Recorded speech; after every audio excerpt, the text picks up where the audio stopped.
बोलो श्री कृष्ण भगवान की जय हो।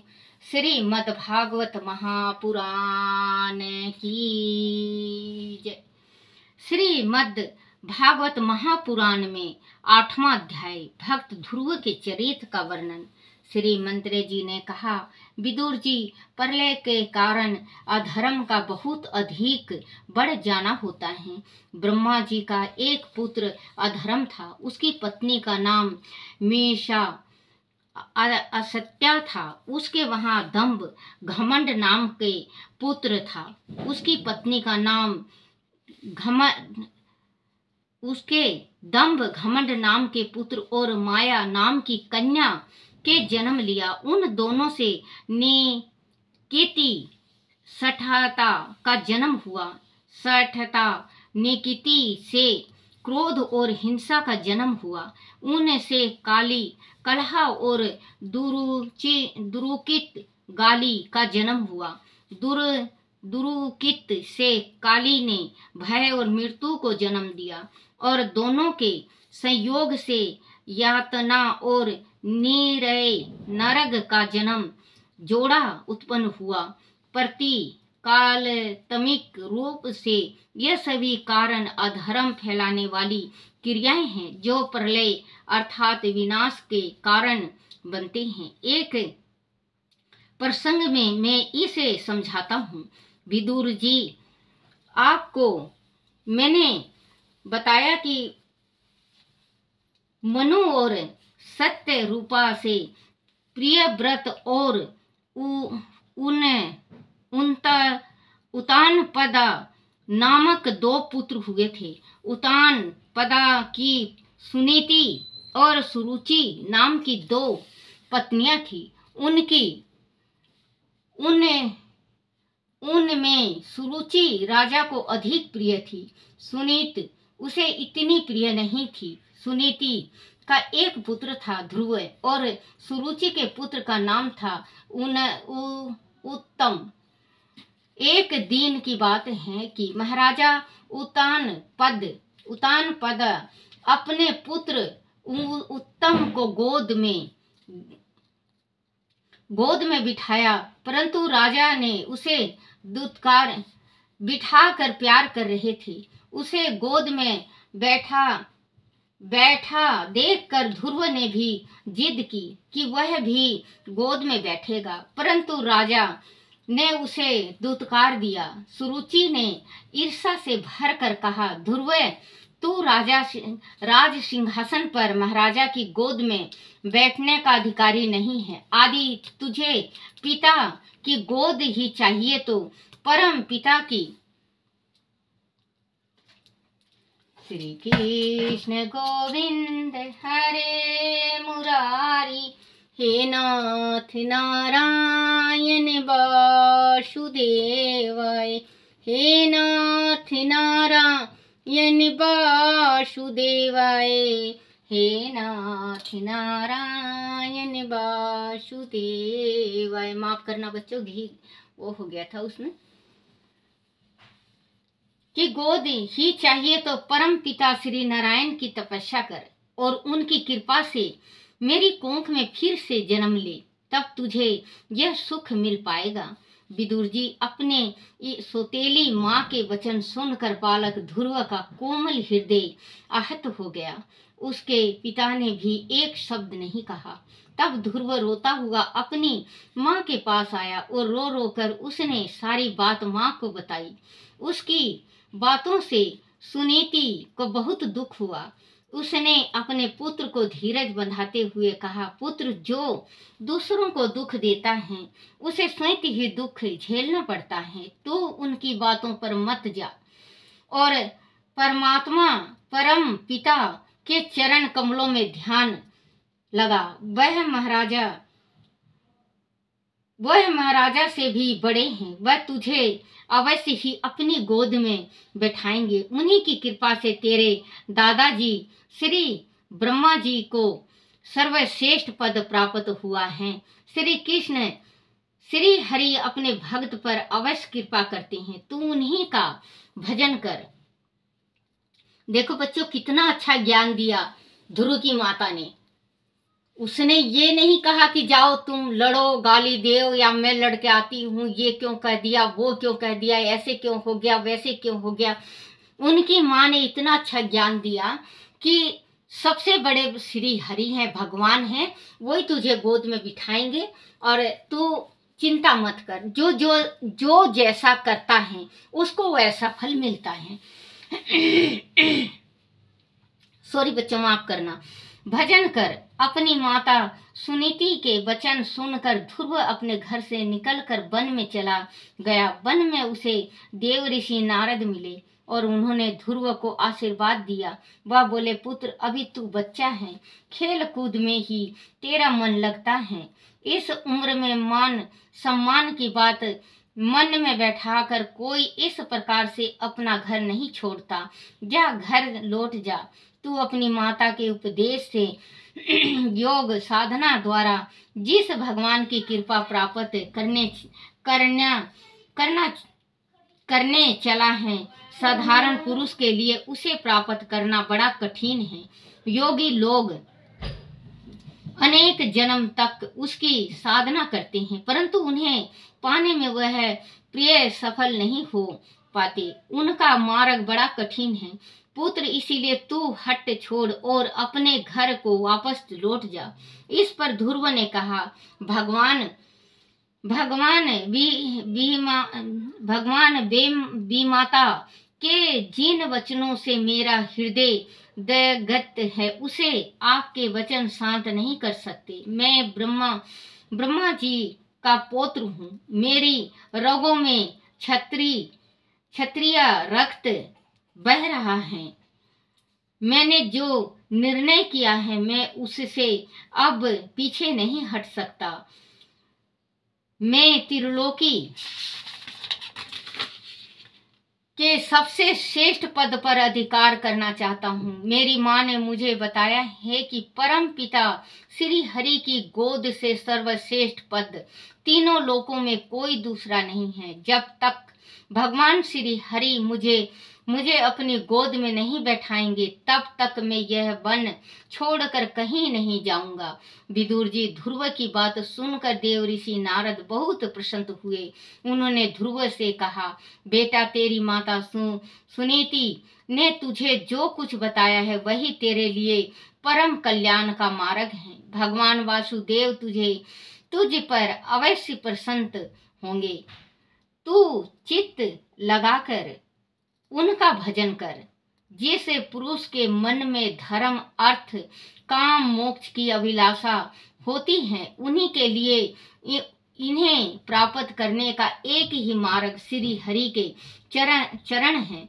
सभी ओर से ध्यान हटाकर तू नित्य प्रति श्री हरि के चरण कमलों का ध्यान कर। तेरी अभिलाषा अवश्य पूर्ण होगी। भगवान श्री हरि सभी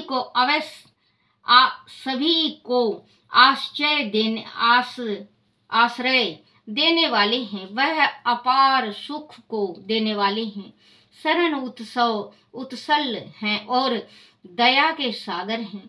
श्याम सुंदर पीतंबरधारी, मोर मुकुट, गला वैजंती माला तथा चारों भुजाओं में शंख चक्र गदा पद्मधारी भगवान पुरुषोत्तम सदैव प्रसन्न वदन रहते हैं। परमानंद में ही उनका वास है और वह सदा हर्षित होकर अपने प्रिय भक्त को वर देने के लिए तैयार रहते हैं। भगवान का स्वरूप बड़ा ही दर्शनीय, शांत तथा मन और नेत्रों को आनंदित करने वाला है। पुत्र, ओम नमो भगवते वासुदेव का 7 माह एक ग्रह मन से जाप कर। बच्चों, जो अगर जैसे मन की इच्छा पूरी करवानी हो भगवान से हमारे मन की इच्छा, जैसे किसी के यहाँ संतान नहीं होता, बेटियां हैं, बेटे नहीं होते, या किसी के यहाँ संतान है ही नहीं, उसको लगातार 11 महीना लगातार ओम नमो भगवते वासुदेवाय का जाप करने से लगातार सुबेरे और शाम 11 माला जाप, 11 माला सुबह और 11 माला शाम को अगर जाप करे 11 महीने, पुरुष या स्त्री, क्योंकि स्त्री का तो बीच में टूट जाता है बच्चों, 7 दिन नहीं कर पाती, तो पुरुष को करना चाहिए। अगर करता है तो उसकी मनोकामना पूर्ण होती है और उससे माँ की गोद हरी होती है। परमात्मा श्री कृष्ण भगवान स्वयं आके उसकी गोद हरी करते हैं और सब गुण होता है उस पुत्र या पुत्री में। देखो बच्चों, अगर आप करते हो तो आपकी मनोकामना पूर्ण होगा। जैसे कोई काम नहीं बन रहा है तो भी आप करो, 11 महीना एकदम थोड़ा सा टाइम होता है।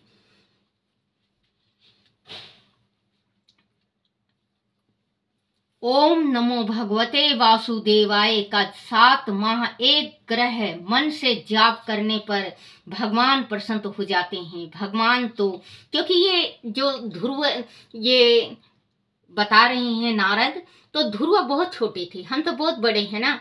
ध्रुव 8 साल के थे जिस टाइम तपस्या के वास्ते निकले थे। ध्रुव बहुत छोटे थे। ओम नमो भगवते वासुदेव का 7 माह एक ग्रह मन से जाप करने पर भगवान प्रसन्न हो जाते हैं। भगवान तो प्रेम के भूखे हैं, उन्हें किसी अड़ंग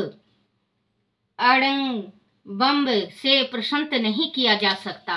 पखंड से मतलब पखंड से प्रसन्न नहीं किया जा सकता, वह तो श्रद्धा से ही वश में हो जाते हैं। श्री नारद जी के उपदेश से प्रसन्न होकर ध्रुव ने नारद जी की परिक्रमा की और उन्हें नमन किया। फिर वह मधुवन में जाकर एक पैर से खड़े होकर भगवान की आराधना करने लगे। ध्रुव के जाने के बाद नारद जी राजा उतानपद के राजमहल में पहुंचे। राजा उतानपद ने उनका स्वागत सत्कार किया और उन्हें आसन पर बिठाया। नारद जी ने राजा से पूछा, क्या बात है राजन, तुम किस सोच में डूबे हुए हो? क्या तुम्हारे धर्म, अर्थ और काम में से किसी एक में कोई कमी आ गई है? राजा ने कहा, देव ऋषि स्त्री मोह में पड़कर मैंने एक मासूम बालक का हृदय दुखा दिया। मैंने अपने ही बालक को अपने घर से चले जाने के लिए विवश कर दिया। पता नहीं वह अब कहाँ भटक रहा होगा। वन के जंगली जानवर कहीं उसे खा ना जाएं, वह भूखा प्यासा ना जाने कब कहाँ होगा। मुझसे बड़ा भारी अपराध और पाप हो गया है। समझ में नहीं आता कि मैं अब क्या करूं, कहा ढूंढूं उसे। नारद जी ने कहा, राजन तुम अपने बालक की चिंता मत करो, उसके रक्षक तो स्वयं भगवान हैं। वह बालक साधारण नहीं है, वह बड़ा समर्थ है। वह अपना लक्ष्य प्राप्त कर तुम्हारे यश को बढ़ाने वाला होगा। श्री मंत्री जी ने विदुर जी से कहा, विदुर जी इधर उतान पद श्री नारद जी के जाने के बाद अस्वस्थ होकर भी चिंतित रहता था, किंतु उधर ध्रुव सब ओर से निश्चित होकर श्री हरि की साधना में लगा रहता था। वह एक ग्रसित होकर श्री हरि की उपासना कर रहा था। उसने 1 माह 3 दिन रात्रि के अंतर से केवल एक बेर और एक केथ का ही सेवन किया। दूसरे माह 6 दिन के अंतर से सूखी घास और पत्तों को चबाकर अपनी सुधा शांत की और भगवान का पूजन किया। तीसरे माह 9 दिन के अंतर में केवल जल पीकर समाधि योग के द्वारा श्री हरि की आराधना की। चौथे महीने 12 दिन के अंतर में श्वास को जीत कर केवल आयु पीकर ध्यान योग के द्वारा भगवान हरि का स्मरण किया। पांचवें मास ध्रुव ने श्वास को जीतकर एक पैर से अविचल खंड होकर परम ब्रह्मा का चिंतन किया। उस समय उसने अपनी समस्त इंद्रियों और मन को शीतल कर लिया। जिस समय ध्रुव ने प्रकृति और पुरुष के आदि स्वर परम ब्रह्मा की अखंड धारण की, तब उसके तेज को ना सह सकने के कारण तीनों लोग कांप उठे। सभी देवगण भागे भागे श्री हरि के पास गए। देवताओं ने कहा, भगवान ध्रुव की तपस्या से संपूर्ण जड़ जंगम जीव के प्राण व्याकुल हो उठे हैं। कृपाए शरण में आए हम लोग की रक्षा करें। श्री भगवान ने कहा, देवताओं भय मत करो, ध्रुव ने अपनी चित्त को मुझ में लीन कर दिया है, वह अब मुझसे अलग नहीं है।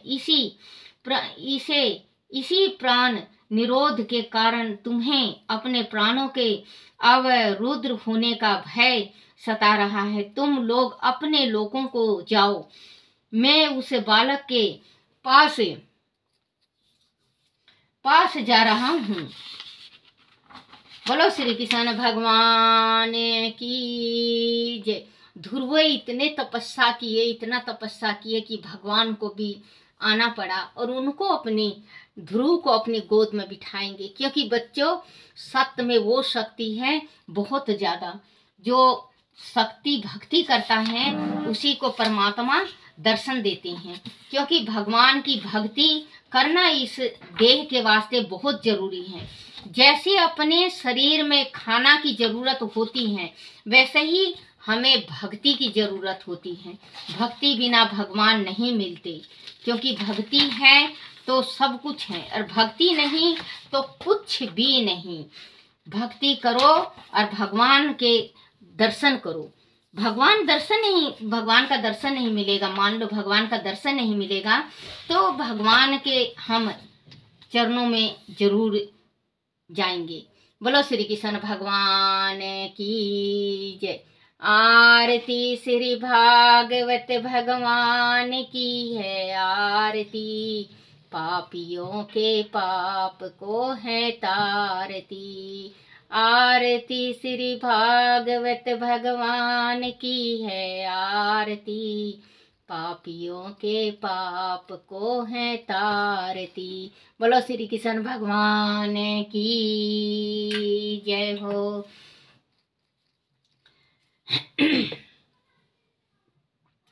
बालू रेती में लोट पोट होए, यशोदा मैया तेरो ललना। बालू रेती में लोट पोट होए, यशोदा मैया तेरो ललना। ताता सा पानी साबुन की टकिया, ताता सा पानी साबुन की टकिया, नहावे ना नहावन दे, यशोदा मैया तेरो ललना।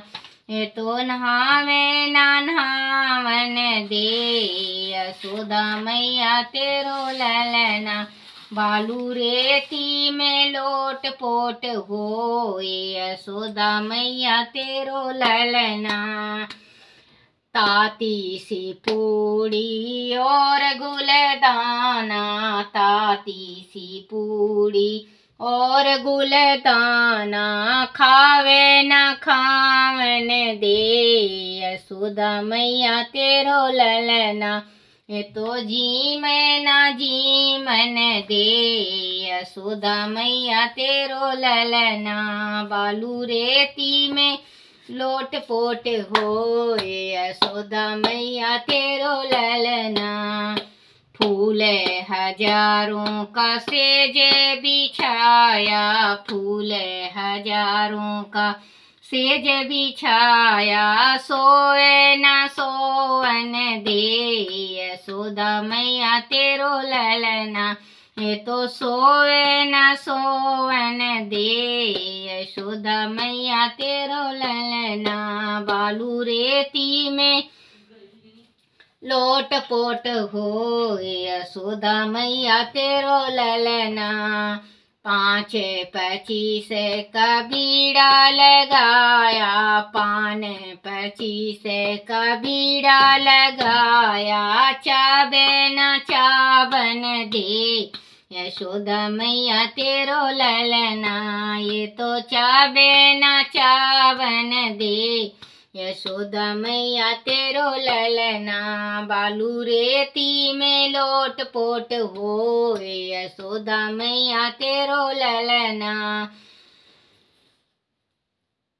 चंदा की चांदनी में चौपड़ बिछाया। चंदा की चांदनी में चौपड़ बिछाया, खेले ना खेलन दे।